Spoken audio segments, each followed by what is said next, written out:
Hello students, welcome back to the channel science with Savita. और आज का टॉपिक जो हम पढ़ने जा रहे हैं वो है रेस्पिरेशन इन ह्यूमन बींग्स।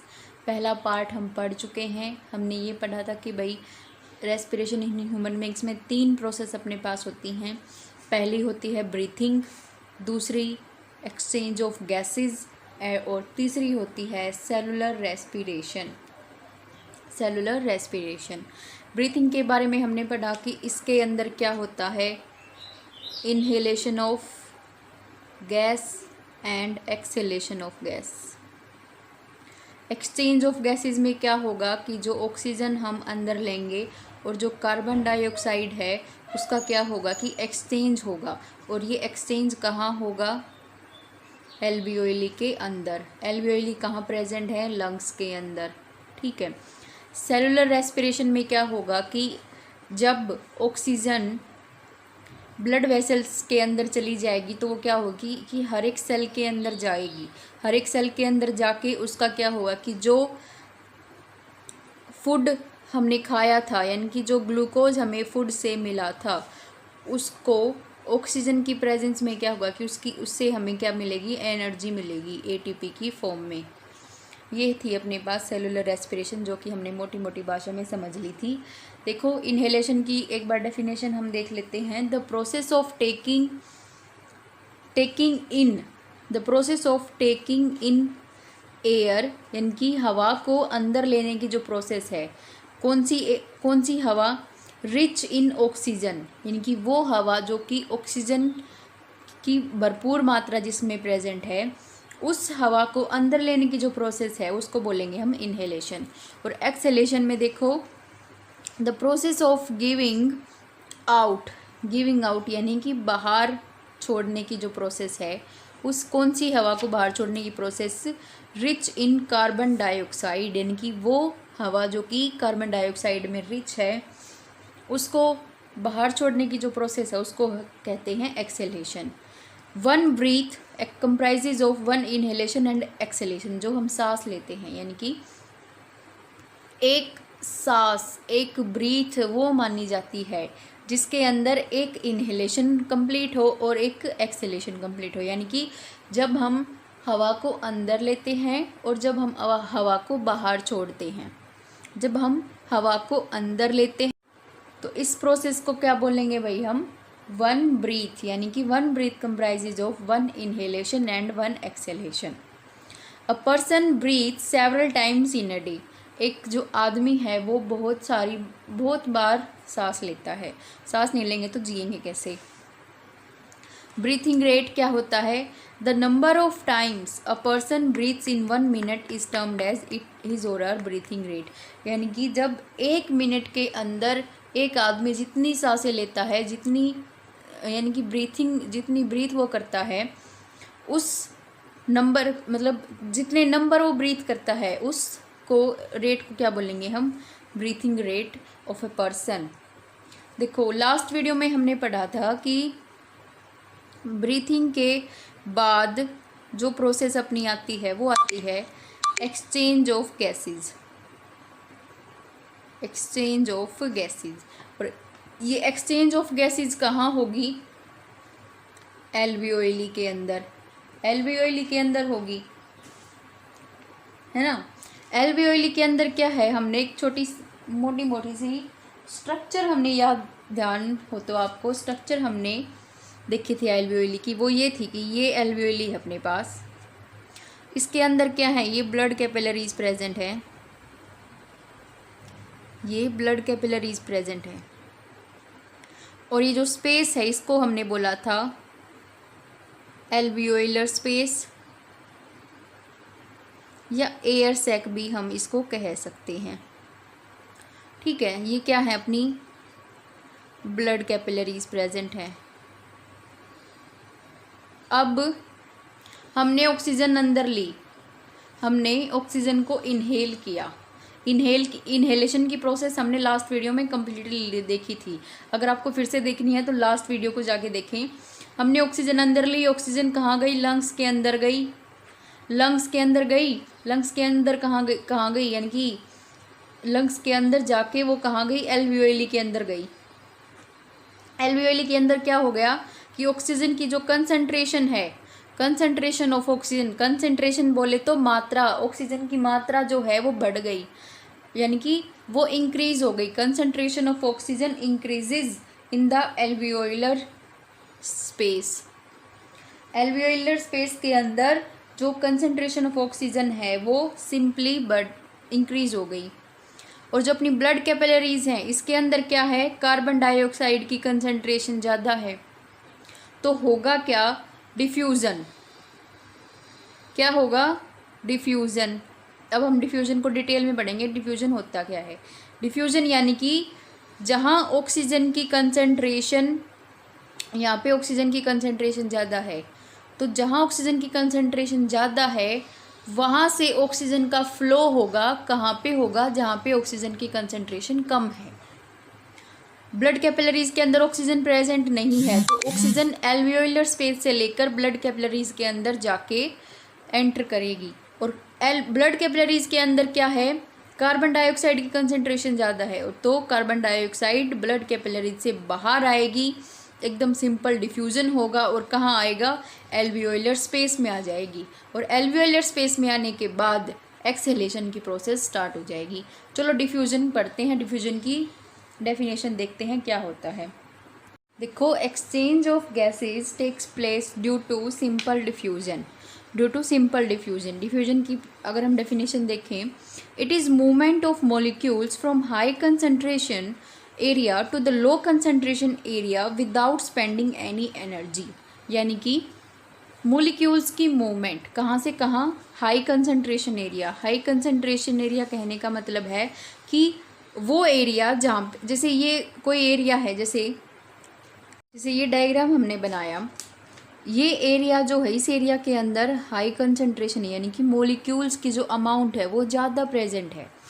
और ये कौन सा एरिया है, ये लो कंसंट्रेशन एरिया है, ये लो कंसंट्रेशन एरिया है, यानी कि यहाँ पे मॉलिक्यूल्स की अमाउंट जो है वो कम है। तो the movement of molecules from high concentration area to the low concentration area is known as diffusion without spending any energy. यानी कि किसी भी एनर्जी का कोई यूज़ ना हो, कोई भी एनर्जी ना लगे, कोई भी हमारा फोर्स ना लगे, कोई भी एनर्जी ना लगे, और जो मॉलिक्यूल्स है वो हाई कंसंट्रेशन से लो कंसंट्रेशन के अंदर अपने आप मूव हो जाएं, तो इस प्रोसेस को हम बोलेंगे सिंपल डिफ्यूजन। डिफ्यूजन यानी कि अब क्या होगा कि दोनों side equal amount of molecules present हो जाएंगे ऐसे, यानी कि हाई कंसंट्रेशन थी, यहाँ पे मॉलिक्यूल्स ज़्यादा प्रेजेंट थे, यहाँ पे कम प्रेजेंट थे, तो मूवमेंट हो गई, इसको बोलेंगे हम डिफ्यूज़न। ऐसे ही उसमें होता है कि ये अपने पास एल्वियोली है, ये ब्लड कैपिलरीज हैं, ये अपने पास क्या है, ब्लड कैपिलरीज प्रेजेंट है। यहाँ पे तो ऑक्सीजन की अमाउंट ज़्यादा है और ब्लड कैपिलरीज के अंदर कार्बन डाइऑक्साइड की कंसंट्रेशन ज़्यादा है। अब ऑक्सीजन की कंसंट्रेशन यहाँ पे ज़्यादा है ना एल्वियोलर सैक में, तो क्या होगा कि जो और ब्लड कैपिलरीज के अंदर कम है, तो क्या होगा, high concentration area to low concentration area, यानी कि ये ब्लड कैपिलरीज के अंदर डिफ्यूज़ हो जाएंगे। और यहाँ पे ब्लड कैपिलरीज में कार्बन डाइऑक्साइड की कंसंट्रेशन ज़्यादा है, यहाँ पे कार्बन डाइऑक्साइड की कंसंट्रेशन कम है, तो यहाँ से ये यहाँ पे डिफ्यूज़ हो जाएंगे। This process is known as exchange of gases. ठीक है, नेक्स्ट प्रोसेस अपनी आती है, जो थर्ड प्रोसेस है वो है भाई सेलुलर रेस्पिरेशन। सेलुलर रेस्पिरेशन वो क्या होती है वो हम पढ़ लेते हैं। Cellular respiration is the process of getting energy from food in every cell of our body. ठीक है, सेलुलर रेस्पिरेशन की डेफिनेशन पर हम जब जाएं तो क्या कहती है कि cellular respiration is a set of metabolic reactions occurring inside the cell. Cellular respiration is a set of metabolic reactions occurring inside the cell, यानी कि जो सेल के अंदर हों, to convert biochemical energy obtained from food into chemical energy in the form of compound called ATP। यानी कि वो metabolical reactions का सेट है सेलुलर रेस्पिरेशन। मेटाबॉलिक रिएक्शंस यानी कि कुछ मेटाबॉलिज्म यानी कि कुछ ऐसी केमिकल रिएक्शंस होती हैं हमारी और मतलब किसी भी ऑर्गेनिज्म की बॉडी के अंदर, ताकि उसकी जो लिविंग स्टेट है वो मेंटेन रहे, उसकी जो लिविंग स्टेट है वो बरकरार रहे, उसका जो जीवन है वो बरकरार रहे। कुछ मेटाबॉलिज्म होता है अपने अंदर, कुछ मेटाबॉलिज्म यानी कि कुछ केमिकल रिएक्शंस होती हैं, तो उन केमिकल रिएक्शन का सेट है सेलुलर रेस्पिरेशन, जो कि सेल के अंदर होती हैं। क्या करती हैं ये रिएक्शन? जो बायोकेमिकल एनर्जी हमें खाने से प्राप्त हुई है, जैसे यानी कि हमने डाइजेस्टिव सिस्टम में देखा कि जो खाना है अपना ब्रेक डाउन हुआ, उसका डाइजेशन हुआ और किस में कन्वर्ट हो जाता है? ग्लूकोज में। इनकी कार्बोहाइड्रेट से ग्लूकोज में कन्वर्ट हो जाता है। और ये ग्लूकोज क्या करेगा?